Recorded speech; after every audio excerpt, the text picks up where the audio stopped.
really disliked Jake Paul. Now, I don't dislike him. I understand him. I want to make something clear. I would still kick the living fuck out.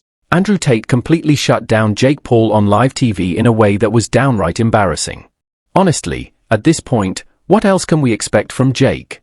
He has a knack for outdoing even the lowest expectations. First, he backed out of Andrew Tate's $3 million fight offer, and then had the nerve to drag Mike Tyson into a staged match. Jake knew Tyson wasn't in his prime, but that didn't stop him from using the boxing legend for attention and a quick payday. Because he's allowed himself to become the biggest clown on the internet, and now he's famous, right? Because he's an idiot, but he has a bunch of money, so he gets to... Now, Jake is trying to provoke Andrew Tate into a fight, knowing full well he'll never actually step into the ring himself. Why? Because Jake is scared of losing, and he's hoping Tate will turn down the challenge, so he can twist the story to boost his own ego. But Andrew Tate isn't buying it. Instead, he tore Jake apart on live TV, calling out every bit of his fake persona for everyone to see. You only want to lose to them so you can say, well, I lost to Conor McGregor. Why don't you lose to an old man who's retired? I live in the real fucking world, Jake. There's a whole bunch of fighters out here who live in the real fucking world. Men who are dangerous and dead. But Andrew Tate turned the tables completely. Instead of turning down the fight, he called Jake's bluff and accepted the challenge. And what did Jake do? He disappeared, totally ghosted the situation. but I would whoop his ass. But he wouldn't take a fight against me, because when he loses, I'm not nearly on his level of fame, right? So like, he lost to who? Whereas if he loses to Conor McGregor, it's no big deal. Well, he lost to Conor McGregor, who cares, right? That's what it's about. Jake's whole plan was built on Tate saying no, so he could claim to be the fearless warrior that no one dares to face. But now that Andrew is ready to fight, Jake is freaking out. He never saw this coming, and now he's trapped, with no way out. The so-called fearless Jake Paul has gone completely quiet, showing once again that he's all talk and no action. I'm not some washed-up UFC fighter. I'm not smaller than him. I would beat the living shit out of him, and if he wants to fight, I'll fight him any day of the week, and I'll fucking wreck him. Tate didn't just challenge Jake to a fight. He gave him a brutal reality check, one that hit harder than most punches. He flat out called Jake's whole career a joke, accusing him of turning boxing into a joke for TikTok. It's tough to argue with that when Jake's idea of competition is fighting a 58-year-old Mike Tyson. Speaking of Tyson, let's talk about how Jake dragged this absolute legend into his drama. Mike Tyson, one of the greatest fighters ever, was reduced to a mere content stunt because Jake wanted to look tough. Andrew Tate nailed it when he said it wasn't boxing, it was elder abuse. Jake didn't see Tyson as the icon who revolutionized the sport. To him, Tyson was just a shortcut to some easy publicity, and the worst part? He thought no one would notice. However, I do understand what he's doing. I understand that he is very, very smart, even with his marketing angle. I'm just a YouTuber. You're not just a YouTuber. You're a full-grown man with the best coaches in the world who's dedicated his life to learning how to box for years. You know how to box. You're not a complete amateur. You know how to box very well. 3, 4, 5 years of training combat sports. You can box. The guy's not a jack. Jake's greatest achievement? His laughable fight record. It's like expecting fireworks and getting sparklers instead. He's fought retired MMA fighters who weren't even known for their striking.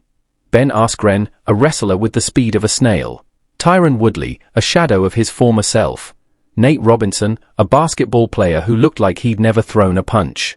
Jake's whole career is just a series of low-risk, high-reward stunts designed to trick casual fans into thinking he's the next big thing. Andrew Tate ripped through that illusion like it was nothing. Tate called him out, saying, if you trained half as much as you cherry-pick your opponents, maybe you'd actually earn some respect. He is not just a YouTuber. He is a young man training with Canelo and Ryan Garcia. When I made the video, I really disliked Jake Paul. Now, I don't dislike him. Jake's refusal to take on Andrew Tate isn't just a clever move, it's a confession. It's his way of admitting that all the bravado and trash talk is just that, empty words. The guy who loves calling himself a game-changer and disruptor suddenly goes quiet when faced with a real threat. And let's not forget his loss to Tommy Fury, that was already the beginning of his downfall. Fighting Tate would have been the final blow, and Jake knew it, but even without the fight, Andrew Tate's public takedown of Jake Paul did major damage. It wasn't just a roast, it was a full-on humiliation, a masterclass in exposing a fraud. Jake's TikTok followers and YouTube fans might still buy into his act, but the rest of the world sees through it now. Tate reminded everyone what boxing is really about: respect, skill, and authenticity. Jake Paul? He's just a loudmouth who got lucky with the algorithm. Tate's psychological warfare on Jake was on another level. He didn't just call Jake a clown, he dismantled his entire existence. Like a surgeon with a scalpel, Tate accused Jake of being nothing more than a kid playing dress-up in a sport he doesn't even respect. And let's be honest, Jake's entire career is less about boxing and more about racking up TikTok likes. Tate's savage line, "Jake, your legacy isn't built on fights, it's built on TikTok captions," was so on point that Jake probably needed an ice pack for his ego. This wasn't just trash talk, it was psychological destruction. Jake's thin skin started cracking in real time, and the whole world saw it. Jake Paul has always thrived on projecting larger-than-life confidence, but Tate's relentless verbal blows shattered that illusion. Social media exploded with memes and jokes that hit harder than any punch Jake's ever thrown. Hashtags like #JakePaulExposed and #TateVS flooded platforms, with fans gleefully roasting Jake for dodging Tate's $3 million winner-takes-all challenge. The irony? Jake, the so-called fearless fighter, was running from Tate faster than his hype train could keep up. His carefully crafted persona as a fearless disruptor was suddenly as shaky as one of his awkward post-fight celebrations. This wasn't just another online moment, it was a brutal backlash. Fans, haters, and everyone in between piled on. Jake, who supposedly earned over $40 million from boxing, found himself in a position no amount of money could fix. Memes branded him a fraud, a runner, and, let's be real, just scared. Even his most loyal fans started questioning their loyalty. Tate nailed it when he said, "Jake, even your fans know you cherry-pick fights to protect your brand," and he was spot on. Jake's avoidance of Tate wasn't just strategic, it was a flashing neon sign of fear. Meanwhile, Andrew Tate walked away from this whole situation without breaking a sweat. He didn't need to step into the ring to expose Jake. By simply throwing out the challenge and watching Jake fumble, Tate solidified his dominance. Fans now see him as the real deal, a fighter who doesn't need gimmicks or handpicked opponents to prove his worth. This wasn't just a win for Tate, it was a masterpiece.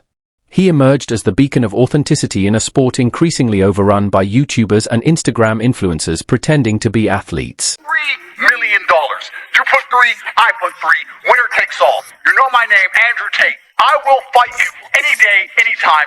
Let's fucking go. If I were to fight Jake Paul, I would take it seriously like a real fight, and I'd whoop his ass. I'd beat him. Everyone thinks he's just so new. For Jake, this was a complete PR disaster. His whole brand is built on the idea that he's fearless and willing to fight anyone.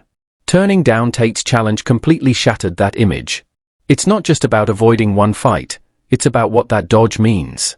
A fight with Tate wasn't just a risky move, it was a direct threat to the entire illusion Jake spent years building. And let's not forget his loss to Tommy Fury, which already revealed some cracks in his armor. Taking on Tate would have been the final blow, and Jake knew it. Andrew Tate's Amici drop moment was the perfect finishing touch to this roast.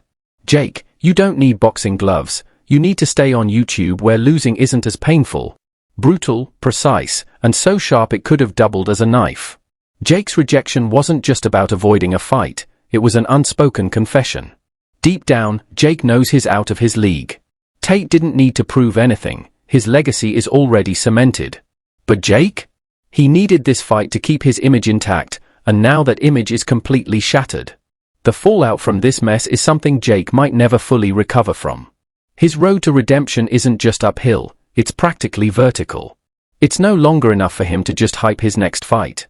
He'll now have to convince an increasingly skeptical audience that he's more than just a YouTuber with boxing gloves.